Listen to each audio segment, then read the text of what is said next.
Bismillahirrahmanirrahim. Assalamualaikum warahmatullahi wabarakatuh.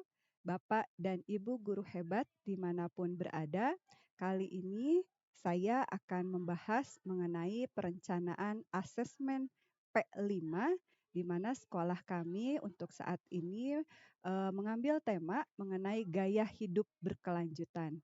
Proyeknya yaitu penerapan Zero Waste Lifestyle sebagai upaya menjaga kelestarian alam dan mewujudkan ekonomi berkelanjutan.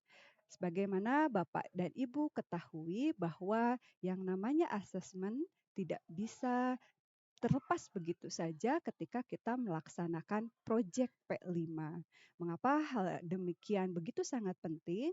Karena asesmen ini merupakan proses dari sebuah pengumpulan dan pengolahan informasi untuk mengetahui kebutuhan belajar, perkembangan, dan pencapaian murid.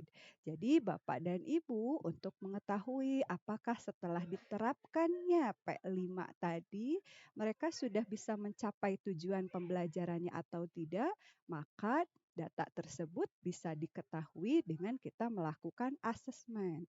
Asesmen di sini kita lakukan dengan 3 cara ya, atau dengan yang tadi untuk mengetahui kebutuhan belajar, maka kita bisa melaksanakan asesmen diagnostik di awal pembelajaran. Lalu untuk mengetahui apakah proyek yang kita lakukan ini eh, siswa itu memahami atau misalkan ada mulai ketertarikan, ada keinginan, itu bisa dilihat dari asesmen formatifnya. Lalu asesmen sumatif ini dilakukan pada akhir proyek dan proyek tersebut dikerjakan oleh setiap kelompok dengan menggunakan teknik rubrik. Jadi untuk mengetahui apakah siswa mencapai tujuan yang kita harapkan, maka kita bisa melihat di asesmen sumatifnya. Bapak dan Ibu, untuk merancang penilaiannya nanti seperti apa, maka untuk merancang asesmen ini ada beberapa tahapannya supaya nanti apa yang kita lakukan P5-nya udah dilakukan, ternyata penilaiannya tidak dikerjakan. Kita tidak tahu nih siswa yang ini mencapai target atau tidak. Maka untuk itu kita rancang asesmennya, kemudian rubriknya, supaya nanti kita tidak ngarang pada saat ngasih penilaian ini masuknya kemana gitu ya. Oke, maka caranya yang pertama tadi yang tentukan tema dan proyeknya. Sudah ya tadi penerapan Zero Waste, temanya gaya hidup berkelanjutan. Berikutnya yang tidak kalah penting itu adalah targetnya. Proyek ini mau mengembangkan dimensi apa? Lalu yang berikutnya tadi asesmennya mau seperti apa? Lalu susun modulnya atau tahapannya supaya mencapai target yang diinginkan. Dan terakhir, bagaimana menyusun lapornya, menyusun laporan dari akhir dari pencapaian siswa tersebut nanti di akhir tahun. Jadi intinya Bapak dan Ibu yang saya banggakan, Bapak Ibu hebat fasilitator P5, bahwa selama proses kegiatan P5, fasilitator atau pembimbing melakukan penilaian itu di awal, tengah, dan akhir. Mengapa? Nah, nanti kita cari tahu kenapa di tengah atau di awal perlu dilakukan asesmen dan seperti apa asesmennya ketika proyek P5 penerapan Zero Waste ini dilaksanakan. Maka untuk itu fasilitator tidak hanya memberikan tantangan belajar, tetapi juga mengamati sikap dan keaktifan siswa selama kegiatan proyek. Ya, jadi sikap dan keaktifan siswa tetap kita nilai di sini. Lalu hasil penilaian ini dilaporkan fasilitator dalam bentuk narasi dalam rapot di akhir tahun. Itu ya, jadi holistik menyeluruh sekecil apapun perkembangan siswa itu tetap kita nilai ya Bapak dan Ibu. Lalu berikutnya adalah membuat skala lubrik. Pada proyek ini kita akan menggunakan 4 skala, yaitu belum berkembang, mulai berkembang, berkembang sesuai harapan, dan sangat berkembang. Target kita sesuai fasenya, karena fasenya fase E, nanti Bapak dan Ibu silahkan cari targetnya berkembang sesuai harapan itu pada tahapan apa. Nah, Bapak dan Ibu nanti bisa melihat di keputusan Kepala Badan Standar Kurikulum dan Asesmen Pendidikan Kementerian Pendidikan, Kebudayaan, Riset, dan Teknologi nomor 009-H-KR 2022 tentang dimensi, elemen, subelemen, profil belajar Pancasila pada kurikulum merdeka. Dan untuk proyek ini ada 3 dimensi yang kami ambil, yaitu beriman, bertakwa kepada Tuhan Yang Maha Esa, dan berakhlak mulia, kemudian gotong royong, dan yang terakhir kreatif.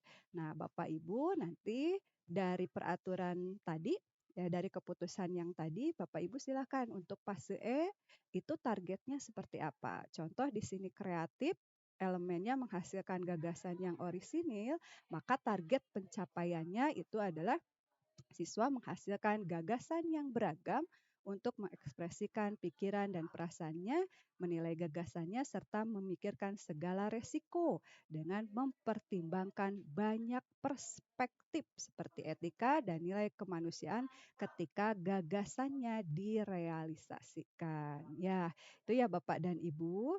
Lanjut di sini. Nah, instrumen asesmennya untuk penerapan Zero Waste itu seperti apa? Di sini kami pihak sekolah menggunakan 3 metode.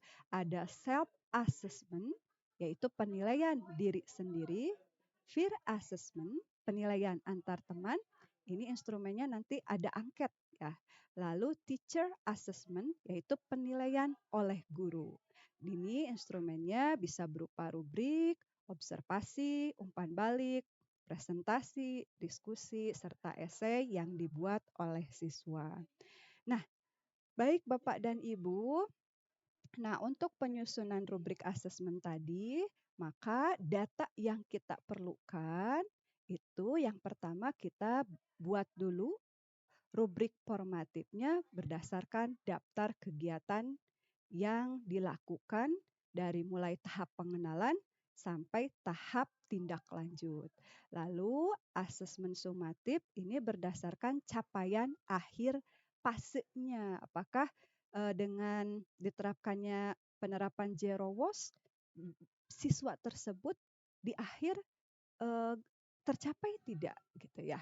Oke, lalu berikutnya bagaimana menyusun rapotnya dan juga bagaimana menyusun catatan prosesnya. Oke, Bapak dan Ibu, ini contoh rubrik dari asesmen formatif 1, di mana tadi tujuan dari asesmen formatif adalah untuk melihat perkembangan siswanya. Nah, di tahap 1, yaitu tahap pengenalan, anak dikenalkan dengan permasalahan sampah dan dampaknya. Nanti anak-anak melakukan self assessment, penilaian diri sendiri, apakah mereka setelah belajar ini mereka menjadi paham. Misal contohnya aku memahami dampak sampah. Mereka tinggal checklist, dan jika mereka menjawab tidak tahu atau sangat tidak setuju gitu ya, Bapak dan Ibu bisa melakukan telaah lebih lanjut. Kenapa kira-kira anak ini belum paham? Apakah kita terlalu cepat? Jadi nanti di sini ada refleksi ya. Lalu di sini kita mempersiapkan juga anak-anak mengenai apa yang menarik, hal menarik apa yang sudah aku pelajari sampai saat ini mengenai dampak sampah. Jika tidak ada yang menarik, mungkin kita harus kembali evaluasi apa yang perlu kita perbaiki. Jadi yang namanya asesmen ini bukan hanya bermanfaat untuk siswa, tetapi juga bermanfaat untuk guru untuk perbaikan eh, strategi mengajarnya atau mungkin nanti pilihan materinya seperti itu ya Bapak dan Ibu. Oke, lanjut. Nah, untuk asesmen formatif 2, di mana pada asesmen formatif 2 ini siswa sudah mengalami yang namanya tahap eh, ini kontekstual, yaitu melihat permasalahan sampah di lingkungan sekitar. Nanti siswa diminta untuk membuat esai di sini ya. Dia menjelaskan kembali secara singkat apa yang sudah dia pelajari dari tahap satu, tahap pengenalan sampai tahap kontekstual. Di sini aku dapat memberi ide atau gagasan. Nanti disampaikan ya. Sama ini fungsinya untuk mengetahui perkembangan peserta didik selama mengikuti P5 ini. Nah, untuk aspek sikapnya, dari sini kita lihat rubrik asesmen formatifnya. Apakah selama pembelajaran kehadiran siswa ini masuk ke yang mana? Ya, lalu partisipasi diskusinya bagaimana? Apakah dia sudah berkembang? Dia sudah berkembang sesuai harapan atau melebihi? Lalu refleksi jurnalnya kita lihat tadi tantangan belajarnya itu sudah terisi penuh atau tidak gitu. Kalau tidak terisi ya tadi kita evaluasi lagi. Dan yang ini yang terpenting Bapak dan Ibu yaitu mengenai kehadiran siswa. Jangan sampai ketika proyek dimulai kehadiran siswa kurang, kemudian kita tidak ada tindak lanjut dengan wali kelas, maka khawatirnya nanti siswa tidak bisa mencapai target yang sudah ditentukan sehingga nanti ada solusi-solusi permasalahan. Jadi itu ya Bapak dan Ibu mengapa harus ada asesmen diagnostik, asesmen formatif dan juga yang terakhir ini adalah asesmen sumatifnya di mana di tahap aksi siswa diminta menerapkan zero waste dan juga membuat aksi nyata dengan mendaur ulang sampah. Nah, nanti di sini ada rubriknya, apakah di sini pada saat perencanaan peserta didik mampu memilih dan memilah limbah yang akan diolahnya. Nanti di sini Bapak dan Ibu bisa observasi. Lalu hasilnya, misal pas pelaksanaannya, misal contoh di sini siswa dapat menyelesaikan proyek tepat waktu. Nah, oke, lalu hasilnya di sini produk atau hasil karyanya berasal dari sampah dan dapat bernilai jual. Nah, itu Bapak dan Ibu beberapa data yang dapat kita olah, dapat kita kumpulkan untuk mengetahui tentang target pencapaian peserta didik dalam penerapan Zero Waste ini. Mudah-mudahan bisa dipahami ya Bapak dan Ibu. Nah, tahap berikutnya kita akan membahas mengenai cara menyusun rapot P5. Untuk itu terus saksikan video berikutnya tentang bagaimana cara menginput rapot P5. Terima kasih. Assalamualaikum warahmatullahi wabarakatuh.